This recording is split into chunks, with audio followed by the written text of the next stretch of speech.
बिस्मिल्लाहिर्रहमानिर्रहीम, अस्सलाम वालेकुम। मैं हूं करामत मुगल और मेरे साथ हैं सईद बलोच साहब, सीनियर जर्नलिस्ट हैं, सुप्रीम कोर्ट कवर करते हैं। सईद बलोच साहब, कुछ दिन पहले जिस सरकारी मुलाजिम का सरकार में खिदमात करते हुए 32 साल मुकम्मल होने वाले थे, उस बंदे ने कहा कि मैंने काजी साहब और सिकंदर सुल्तान राजा साहब के साथ मिलकर रावलपिंडी के 6 अजला के जितने कौमी असम्बली और सूबाई असम्बलियों के हल्के थे उसमें धांधली की।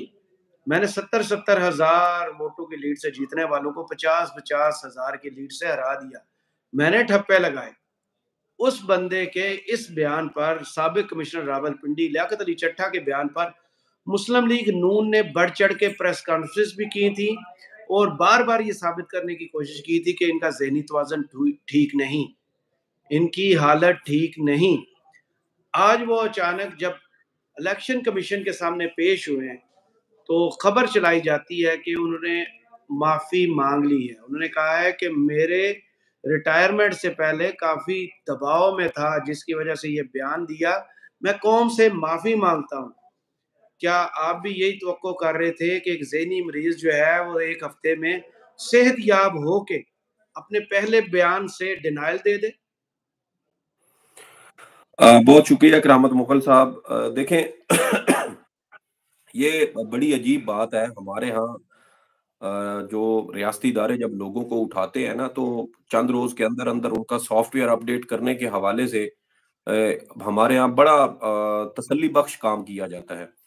और 5 दिन गायब रहने के बाद आज अचानक साबिक कमिश्नर रावलपिंडी लियाकत अली चट्ठा का एक 3 सफ़ात पर मुश्तमिल बयान सामने आता है।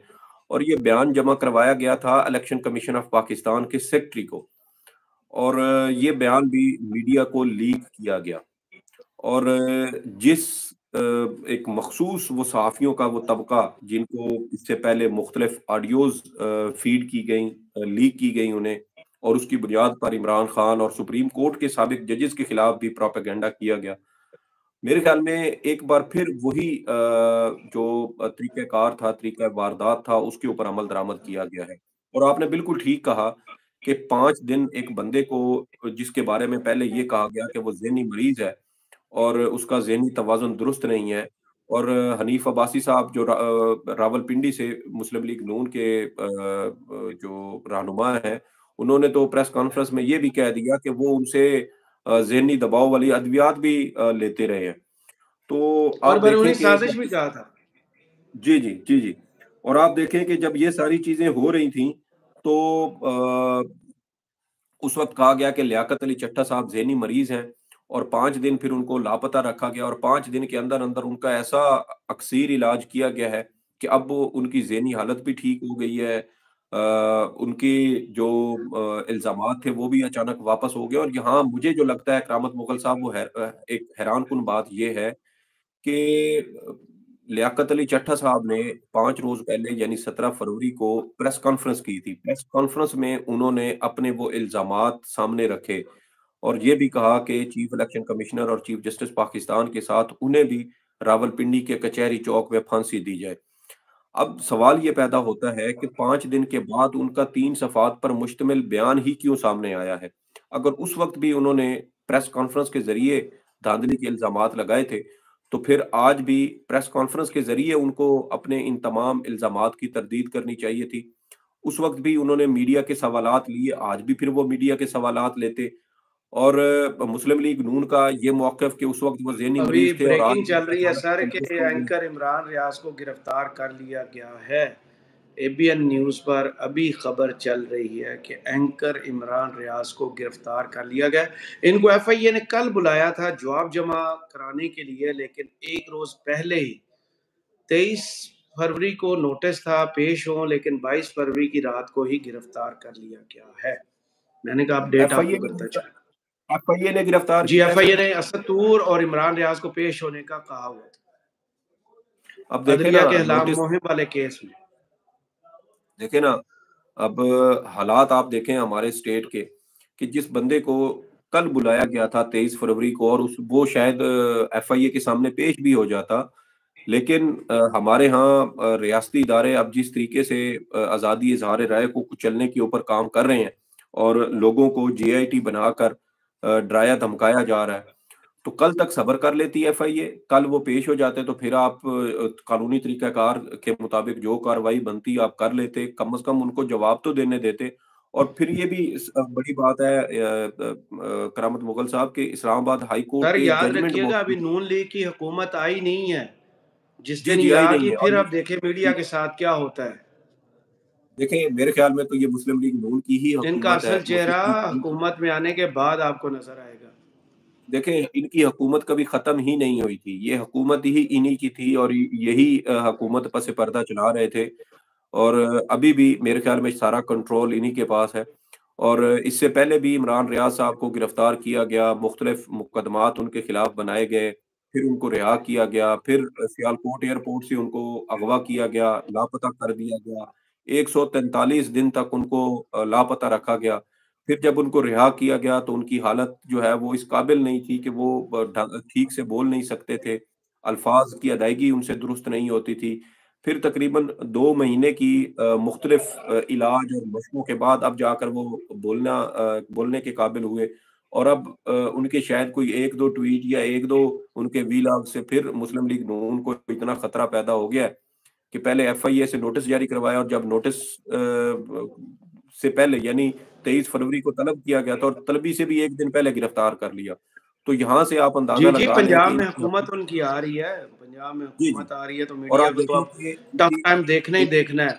और जी, जी। आपके लिए ये भी इत्तला है कि मरियम औरंगज़ेब साहिबा पंजाब में होंगी, तो यहाँ जैसे वो सहाफ़ियों को, आपको याद है, धमकियाँ देती थी, अब तो लाहौर के सहाफ़ियों की बारी है। अल्लाह उन पर रहम फरमाए। हम बात कर रहे थे पीटीआई के हवाले से कि एक तो ये बयान कमिश्नर साहब ने जो वापस लिया और उनकी ज़हनी हालत बिल्कुल ठीक है।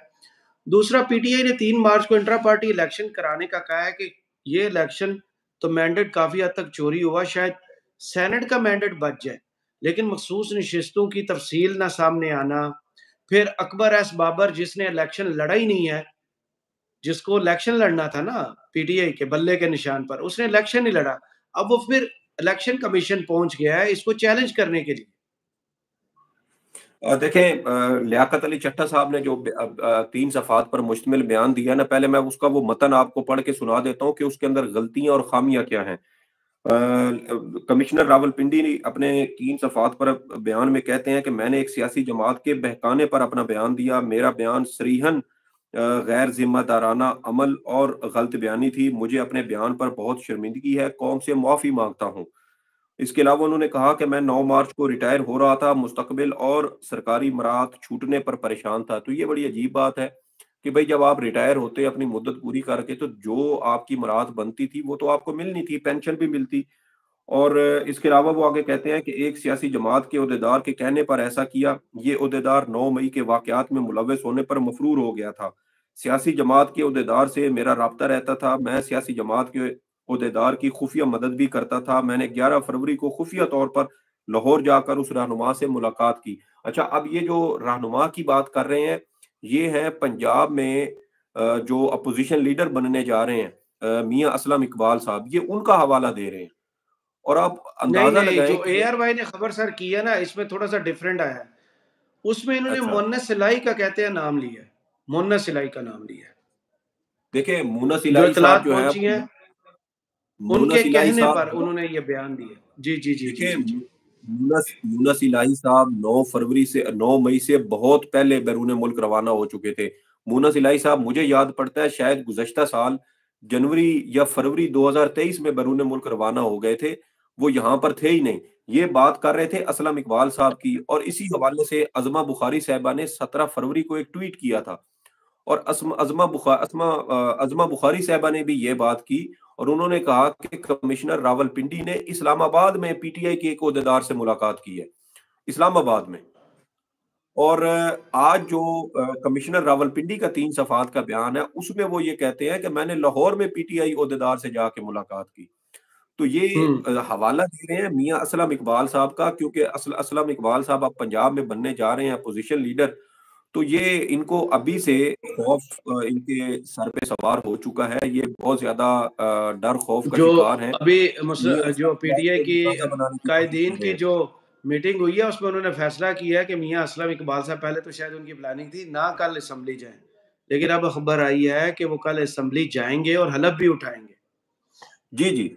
और अब अभी आगे मज़ीद देखिए कि ये कहते हैं कि लियाकत अली चट्ठा के मुताबिक इस रहनुमा ने मुझे इलेक्शन धांधलीज़दा साबित करने के मंसूबे पर काम करने का कहा। मुझे इसके सिला में मुस्तकबिल में आला ओहदे का वादा किया।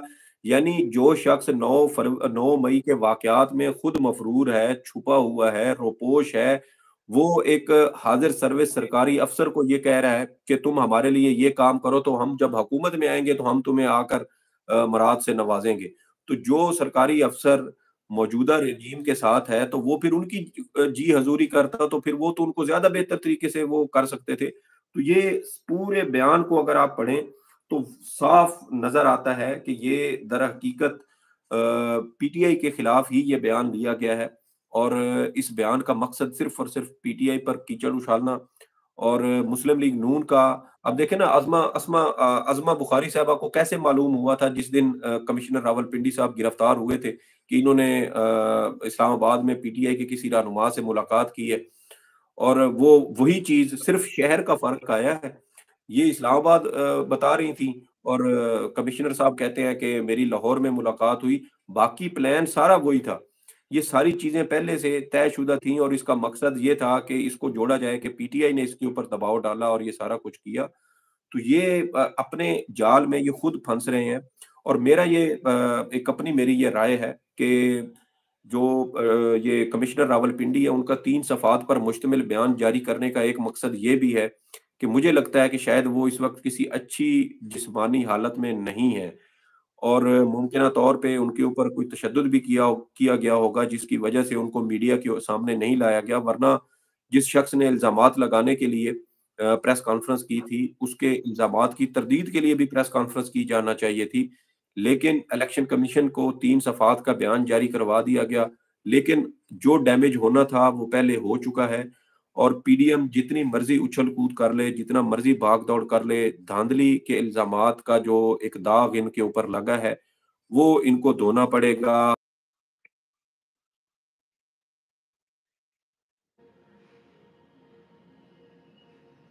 इल्ज़ामात हैं, उसका इनको जवाब देना पड़ेगा। तो ये कोशिशें करते रहें, कोई फ़र्क नहीं पड़ेगा, लेकिन इनकी अपनी बेतौकीरी होगी और दूसरी जानिब जो आपने वो पीटीआई के इंट्रा पार्टी इंतखाबात की बात की थी। देखिए कुछ तब्दीली हुई है पीटीआई के इंट्रा पार्टी इंतखाबात में। पहले बैरिस्टर गौहर खान का नाम था, अब अली ज़फ़र साहब का नाम है और जनरल सेक्रेटरी के लिए उमर अयूब साहब ओहदे पर मौजूद हैं और इस बार चेयरमैन के लिए इमरान खान ने बैरिस्टर गौहर की बजाय अली ज़फ़र को नामज़द किया है। अली ज़फ़र पीटीआई के सेनेटर हैं और वो इंट्रा पार्टी इंतखाबात में हिस्सा ले सकते हैं। जबकि बैरिस्टर गौहर चूँकि अब एमएनए हैं और उन्होंने कौमी असम्बली में जाना है, तो फिर ये मेरे ख़्याल में थोड़ा-सा प्लान पीटीआई की जानिब से तब्दील किया गया है और जो आपने मखसूस नशिस्तों वाली बात की है, तो अकबर एस बाबर साहब पहले भी जमहूरी सोच वाले इंसान नहीं थे। मुझे बताएँ ना कौन-सा वो अक्लमंद शख्स है जिसका अपने इंट्रा पार्टी इंतखाबात के ऊपर कोई डिस्प्यूट हो और वो इलेक्शन कमीशन में चला जाए जी कि ये इंट्रा पार्टी इंतखाबात ठीक नहीं हुए इसलिए आप बल्ले का इंतखाबी निशान छीन लें और ताकि अभी उनकी होने जमात हैं, अभी 3 मार्च को ये होने हैं, ताकि जी, सेनेट का जी। इलेक्शन बचाया जा सके, उससे पहले ही चले गए। उससे पहले ही चलेगा। तो ये आप अंदाज़ा लगाएँ कि ये गैर जमहूरी कुव्वतों के आलाकार लोग हैं और इनको मेरे ख़्याल में ऐसे लोगों की सियासत में हिस्सा लेने पर भी पाबंदी होनी चाहिए। सियासी जमात का रुकन या हिस्सा बनने पर भी ऐसे लोगों के ऊपर पाबंदी होनी चाहिए, क्योंकि यही सही। लोग असल में जो है वो इस मुल्क और जमहूरियत के लिए एक वो बंदा कैंसर जिसने इलेक्शन नहीं लड़ा, वो कैंसर बंदा जिसके कैंसर साथ की 14 तरह ये लोग आए लगे थे हुए हैं। पार्टी के बल्ले को लेने, उनमें से किसी ने इलेक्शन नहीं लड़ा, जिनकी बुनियाद पर काज़ी साहब ने बल्ला छीना, उसका फ़ॉलो-अप किसी ने नहीं किया कि अकबर एस बाबर साहब एक डम्मी हैं, उन्होंने आके सिर्फ़ केस में पेश हुए हैं। इलेक्शन ना पहले उन्होंने कभी लड़ा है, ना अब लड़ा है। उनका जमहूरी प्रोसेस से या इंट्रा पार्टी इलेक्शन से या पार्टी से कोई लेना-देना नहीं है, जिसको बंदे को 2011 में पार्टी से निकाल दिया गया था, जिसका सबूत सामने पड़ा है। लेकिन कानून अपनी मर्ज़ी की चीज़ें देख रहा है और अपनी मर्ज़ी के फ़ैसले कर रहा है। बहुत शुक्रिया सईद लोई साहब आपके तज़िये का। कमेंट्स बॉक्स में ज़रूर बताइएगा ये वीडियो आपको कैसी लगी। इजाज़त दीजिए। अल्लाह हाफ़िज़।